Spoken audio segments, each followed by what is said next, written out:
बिस्मिल्लाहिर्रहमानिर्रहीम अस्सलामुअलैकुम। तो आज के इस वीडियो में हम सीखेंगे कि पोजीशन किसे कहते हैं, डिस्टेंस और डिस्प्लेसमेंट, इन दोनों का आपस में क्या फ़र्क है, इन दोनों का क्या मतलब है, इंशाल्लाह इस वीडियो में कवर करेंगे। और साथ ही साथ ये बताया जाएगा कि पेपर में कैसे क्वेश्चंस आते हैं, आपने उन क्वेश्चन को अटैम्प्ट कैसे करना है, उनकी प्रेजेंटेशन भी आप इंशाल्लाह सीख जाएंगे। और अपनी मैथ की और फिज़िक्स के जो चैप्टर्स हैं उनकी प्लेलिस्ट आपने कैसे हासिल करनी है, वो तरीक़ेकार भी वीडियो के लास्ट पर आपको बताया जाएगा। और ये जो चैप्टर है आपका, जो चैप्टर नंबर 2 है आपका, ठीक है, इस चैप्टर नंबर 2 की वैसे प्लेलिस्ट का लिंक मैं डिस्क्रिप्शन में भी दे दूँगा। अब स्टार्ट करते हैं अपने टॉपिक को। तो हमारा टॉपिक है पहला, पोजीशन, कि पोजीशन किसे कहते हैं। तो अगर मैं आपको इसकी मिसाल से समझाऊं तो वो ज़्यादा इजी हो जाएगा आपके लिए। जैसा कि मान लो ये है आपका घर, हाउस है आपका, और यहाँ पर है आपका स्कूल। अब आपने किसी को बताना हो कि आपके स्कूल की डायरेक्शन क्या है, तो आप क्या कहोगे जी, यहाँ से बिल्कुल सीधा क्या आ जाएगा, मेरा स्कूल आ जाएगा। ये आपने क्या बता दी, अपने स्कूल की डायरेक्शन बता दी, पोजीशन बता दी। अच्छा, एक और अगर स्टूडेंट है, अगर उसका घर यहाँ पर है, तो मैं अगर उस स्टूडेंट से पूछूं जी स्कूल कहाँ पे है, तो वो कहेगा जी बिल्कुल सीधा सीधा जाए तो स्कूल आ जाएगा। ठीक है, तो अब इसके मुताबिक तो बिल्कुल सीधा जाना है और इसके मुताबिक थोड़ा टेढ़ा जाना, तो फिर जाके स्कूल आएगा। तो दोनों अपनी जगह पर ठीक बता रहे हैं। ठीक है, किसी भी बॉडी की जो पोजीशन होती है वो डिपेंड करती है कि आप किस पॉइंट से बता रहे हो। अगर इस वाले पॉइंट या इस वाले रेफरेंस से बात की जाए तो फिर तो पोजीशन यही बनती है, और अगर मैं अपने इस वाले रेफरेंस से बात करूंगा तो फिर क्या बनेगा, स्ट्रेट लाइन मुझे उसकी पोजीशन मिलेगी। ठीक है, तो किसी भी बॉडी की जो पोजीशन होती है वो बेसिकली क्या होती है कि किसी रेफरेंस पॉइंट से उस बॉडी तक का जो फासला होता है उसे हम कहते हैं उसकी पोजीशन। ठीक है, यही पोजीशन की डेफिनेशन है।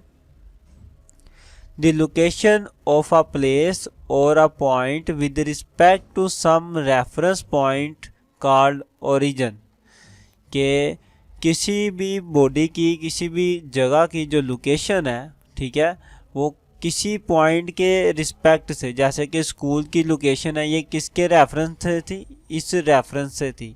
तो इस स्कूल की इस रेफरेंस से जो लोकेशन होती है ना, स्कूल की इस पॉइंट के रेफरेंस से जो लोकेशन होगी उसे हम कहेंगे उसकी पोजीशन। ठीक हो गया।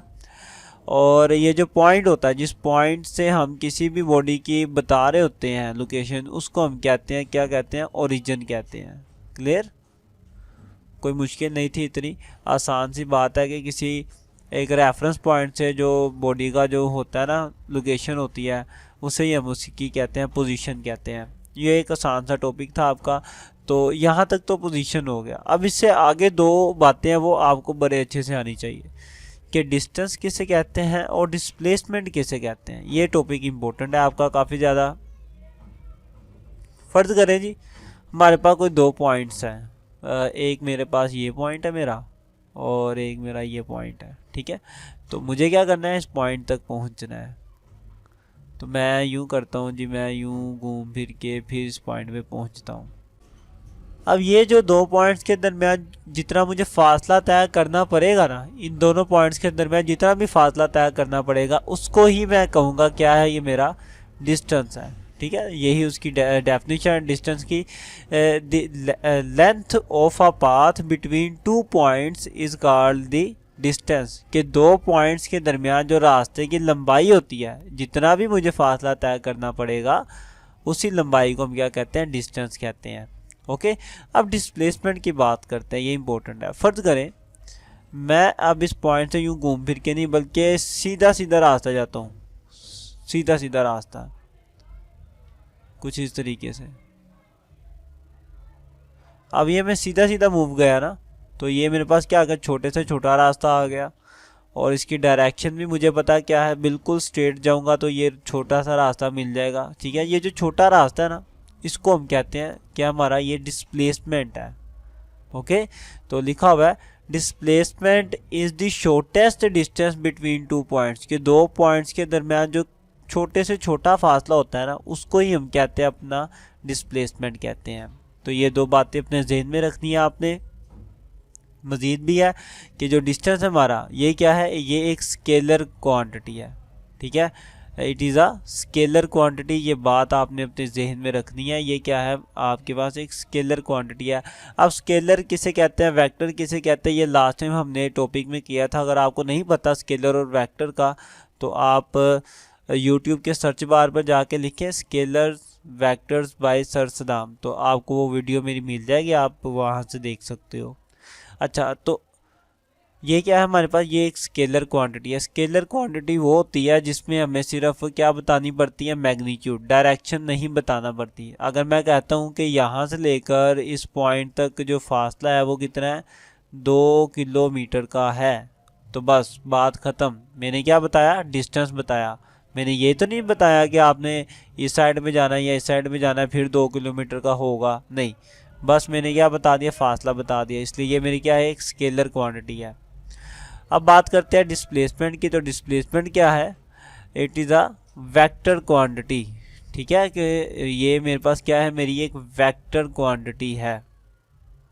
अब ये चूंकि एक वेक्टर क्वांटिटी है तो आपको पता है वेक्टर क्वांटिटी के बाद दो चीज़ें होती हैं, मैग्नीट्यूड भी होती है और डायरेक्शन भी होती है। और वही बात डेफिनेशन में भी लिखी है कि displacement is the shortest distance between two points which has magnitude and direction, कि दो पॉइंट्स के दरमियान छोटे से छोटा रास्ता है और उस रास्ते की क्या है, मैग्नीट्यूड भी और डायरेक्शन भी है। देखें, मैं अब इस पॉइंट से यहाँ तक छोटे से छोटे रास्ते पे जाना चाहता हूँ, तो यहाँ से यहाँ तक का जो फासला है वो फासला फर्ज करें जी मेरे पास कितना आता है, 50 मीटर का आता है। तो मुझे ये भी तो बताना पड़ेगा ना कि ये किस डायरेक्शन में होगा। अगर मैं ये बताऊंगा ही नहीं कि ये जो मेरा डिस्टेंस है ये किस डायरेक्शन में है, तो कैसे पता चलेगा कि 50 मीटर किस डायरेक्शन में होगा। मतलब किसी को आपने बताना हो छोटे से छोटा रास्ता कहाँ पे है, तो आपको बताना पड़ता है ना कि मतलब कि इस रास्ते से जाओगे तो सीधा चलते जाना, फिर जाके वो छोटा सा रास्ता आएगा, तो वो जो छोटा डिस्टेंस होता है उसके लिए डायरेक्शन बताना पड़ती है हमें। तो इसलिए हम कहते हैं कि डिस्प्लेसमेंट क्या है, हमारी एक वेक्टर क्वांटिटी है, क्योंकि इसमें ये तो बताना ही है कि फासला है कितना, ये भी बताना है कि किस डायरेक्शन में है ये फासला, ठीक है। तो डिस्टेंस और डिस्प्लेसमेंट की ये दो बातें थी आपके जहन में। मुझे उम्मीद है कि आपको इसकी समझ आई होगी कि इनमें फ़र्क क्या है डिस्टेंस और डिस्प्लेसमेंट में। बाकी मज़ीद भी अगर आपके जहन में कोई क्वेश्चन हो तो आप मुझे कमेंट करके पूछ सकते हैं। इन कॉन्सेप्ट को अपने जहन में अच्छे से रखना आपने, क्योंकि आने वाली वीडियोस में ये काफ़ी बार इस्तेमाल होंगे, यूज़ होंगे।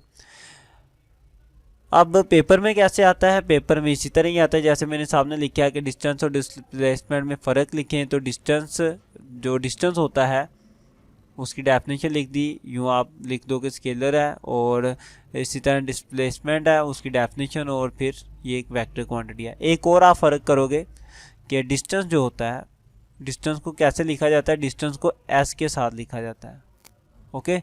और जो हमारे पास हमारा डिस्प्लेसमेंट होता है इसको डी के साथ लिखा जाता है, ठीक है। जैसा कि ये 50 था, 50 मीटर ये मेरा क्या था, डिस्टेंस था ना, तो मैं इसको कैसे लिखूँगा, डी के साथ लिखूँगा।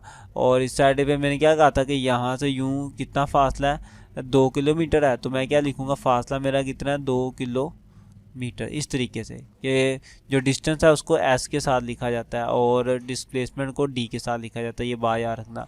अब डिस्प्लेसमेंट चूँकि वेक्टर है तो वेक्टर को लिखने का तरीका क्या है कि उसके ऊपर आप क्या डालते हो, एरो का निशान डालते हो, या फिर आप एक बार का निशान डाल देते हो, या फिर क्या कर देते हो, उसे बोल्ड करके लिखते हो, मोटा करके लिखते हो। तो मैंने आपको लास्ट टाइम वीडियो में बताया था कि ना आपने ना ये बोल्ड करके नहीं लिखना, बाकी आप चाहे एरो डाल के लिख लो या बार डाल के लिख लो, वो आपकी मर्ज़ी है। तो मैं ज़्यादातर एरो डाल के लिखता हूँ, तो मैं यूँ ही लिखूँगा। आप पेपर में भी, आप अपनी बुक में भी देखोगे कि जो भी वेक्टर होगा, जो भी वेक्टर वाली चीज़ होगी, चाहे न्यूमेरिकल्स में हो चाहे एग्जाम्पल्स में हो, उसके ऊपर क्या किया होगा, उसने एरो का निशान डाला होगा या फिर उसने मोटा करके लिखा होगा। बुक में ज़्यादातर उसने जो वेक्टर चीज़ें उनको मोटा करके लिखा हुआ है।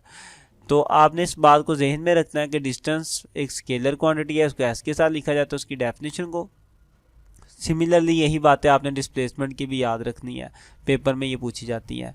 यहाँ तक हमारा ये पोजीशन और डिस्टेंस और डिस्प्लेसमेंट वाला टॉपिक कंप्लीट होता है। बाकी अपनी फिजिक्स और मैथ की प्लेलिस्ट है, कैसे हासिल करनी है वो आप इस वीडियो में देख लें। और अपने सब्जेक्ट की प्लेलिस्ट हासिल करने के लिए सबसे पहले अगर सब्सक्राइब नहीं किया तो वो कर दें, साथ ही बेल आइकन को भी दबा दें और ये प्लेलिस्ट वाले ऑप्शन पे आएँ इस पर क्लिक करेंगे तो थोड़ा सा स्लाइड करें। सबसे पहले आपको न्यूमेरिकल की प्लेलिस्टें मिलेंगी, उसके बाद 9th मैथ की सारी प्लेलिस्टें इंशाल्लाह इधर आएंगी, फिर 10th मैथ की सारी प्लेलिस्टें, 11th की और 12th मैथ की भी सारी प्लेलिस्टें इंशाल्लाह यहाँ आएंगी। उसके नीचे फिज़िक्स की प्लेलिस्ट है, पहले 9th क्लास की और उसके बाद 10th क्लास की फ़िज़िक्स की प्लेलिस्टें होंगी। उम्मीद करता हूँ कि आपको समझ आई होगी। आपने वीडियो को शेयर लाजमी करना है, अगर समझ आई है तो लाइक भी करना है, मुझे कमेंट में बताना भी है, और चैनल को सब्सक्राइब भी कर लीजिएगा। मिलते हैं इंशाल्लाह नेक्स्ट वीडियो में, तब तक के लिए अल्लाह हाफिज़।